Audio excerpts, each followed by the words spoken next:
अरे बहू, जल्दी से तैयार हो जा। आज तेरी मामी सास का फ़ोन आया था। कह रही थी कि वंदना का रिजल्ट बहुत अच्छा आया है, तो इसी उपलक्ष्य में छोटा सा आयोजन किया है। घर घर के लोगों को ही बुलाया है। हम सबका खाना आज वहीं है। कह रही थी कि आप लोग जल्दी आ जाना और ललिता को तो ज़रूर से ले आना। मैं तैयार हो रही हूँ, तू भी जल्दी से तैयार हो जा। अभी थोड़ी देर में ही निकलते हैं। अभी ललिता घर में थकी हारी घुसी ही थी कि सास मालती जी ने उत्साहित होते हुए कहा। सुनकर ललिता का तो मूड ऑफ हो गया। कहाँ तो सोचा था कि घर जाकर थोड़ा आराम करूंगी, अब मम्मी जी के मायके जाना पड़ेगा। सब जानती थी वो कि मामी सास क्यों बुला रही है। एक पल के लिए उसके पैर वहीं जम गए। उसे वहाँ चुपचाप खड़ा देखकर मालती जी ने कहा, अरे बहू जल्दी कर, हमें जल्दी ही बुलाया है। जाकर थोड़ी बहुत उनकी मदद कर देंगे। तेरी मामी सास को तो घर का खाना ही पसंद है, इसलिए कोई महाराज भी नहीं लगाती। अब हम तो घर के लोग हैं, जाकर सिर्फ खाते हुए तो अच्छे नहीं लगेंगे। उनकी बहू ने भी कहा है कि ललिता भाभी को ज़रूर ले आना, इसलिए थोड़ी बहुत मदद करवा देंगे। मदद, ये शब्द हथौड़े की तरह ललिता के दिमाग पर लग रहे थे।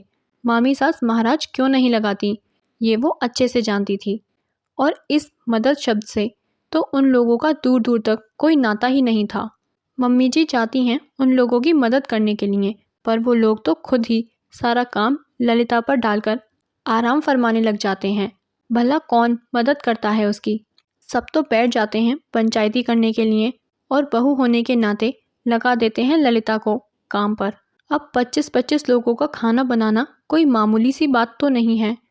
और ऐसा भी नहीं कि कुछ तैयारी पहले से करके रख दी हो। तैयारी के नाम पर सिर्फ सामान मंगा कर रख दिया जाता है और सब्जियां सुधार कर रख दी जाती हैं। वो भी सुधार के कहाँ रखी जाती हैं। सभी मौसी सास और मामी सास बैठकर पंचायती करते समय साफ कर रही होती हैं।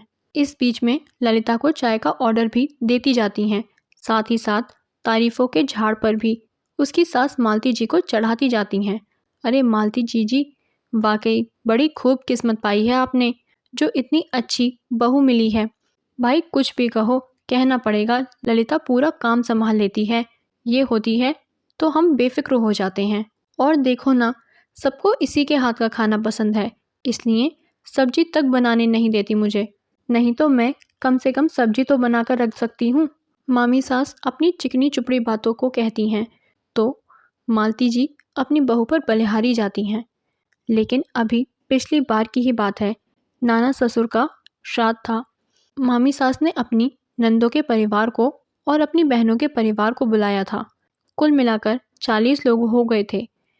उस दिन भी मालती जी ने ललिता की छुट्टी करवा दी, क्योंकि श्राद्ध तो सुबह ही निकलना था। लेकिन घर का काम काज में ही 11 बज गए।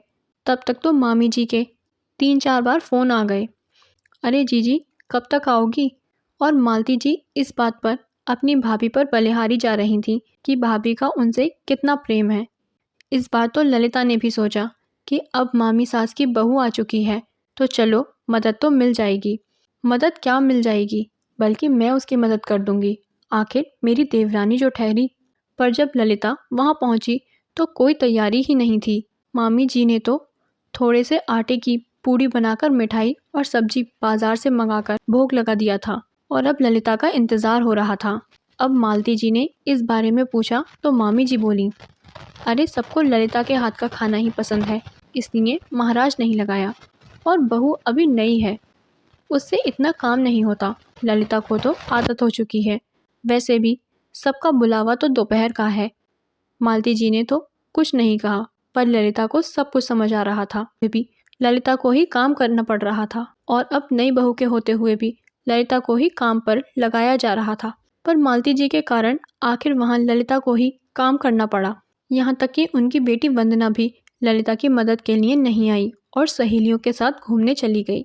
इस कारण इस बार चाहे कुछ भी हो जाए, ललिता ने मन पक्का कर लिया था, उसे महाराज की कोई जगह नहीं लेनी। चाहे कुछ भी हो जाए, उसे अब अपने आप का इस्तेमाल करने से रोकना होगा। सोचते सोचते ललिता ने कहा, मैं शाम को आ जाऊंगी, आप चाहो तो अभी चले जाओ, लेकिन मामी जी को तेरे हाथ का खाना बहुत पसंद है और उन्होंने खास कर कहा है कि ललिता को लेकर आना। मालती जी बोली, मम्मी जी वो सब तो ठीक है, पर मैं अभी अभी तो आई हूँ, थक चुकी हूँ, मैं शाम को ही आऊँगी। अरे कभी कभार तो चलता है, रोज़ तो आकर आराम करती ही हो ना। मालती जी पूरा जोर लगाते हुए बोली, पर इस बार तो ललिता पूरी तरह से तैयार थी। नहीं मम्मी जी, आज वाकई मुझ में हिम्मत नहीं है, मैं शाम को ही आऊँगी। वैसे भी मैं कोई महाराज तो नहीं हूँ जो इतने सारे लोगों का खाना बनाती रहूँ। मामी जी की बहू अब तो थोड़ी बहुत पुरानी हो चुकी है, वो ये सब काम संभाल लेगी। आप चले जाइए, आपका मायका आपको ही मुबारक, कहकर ललिता अंदर कमरे में चली गई।